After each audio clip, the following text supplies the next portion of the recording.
देण्याचं काम आम्ही करतो आहे। आज या ठिकाणी आडगावमध्ये या शिबिराचं आयोजन झालं आणि या शिबिराच्या माध्यमातून या ठिकाणी मोठा एक शेतकऱ्यांना, शेतमजुरांना, जनतेला एक 15 योजनाचा लाभ या शिबिरामध्ये मिळणार आहे। असं दुर्दैवी अपघात झाला आहे, आपल्याला माहिती मिळाली असेल। दिंडोरी या ठिकाणी 9 जणांचा मृत्यू झाला आहे।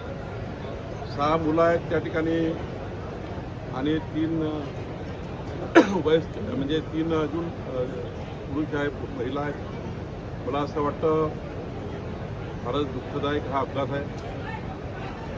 आमचे गिरीश भाऊ त्या ठिकाणी जाऊन आले आहेत। त्या ठिकाणी मृतांना आपण आता तर जीव परत आणता येत नाही, पण हा अपघात ज्या विहिरीमध्ये झाला आहे ती विहीर कायमस्वरूपी बंद करणे, असा अपघात होणार नाही याची काळजी घेणे आणि त्यांच्या परिवाराला सरकारकडून मदत देणे, जे जे काही समाज म्हणून शक्य आहे त्या साऱ्या गोष्टी करणे, या ठिकाणी आम्ही हे सर्व करणार आहोत। पण अपघात मात्र फार दुर्दैवी आहे। त्या विहिरीचा आता कायमस्वरूपी बंद करण्याचा निर्णय प्रशासनाने घेतला।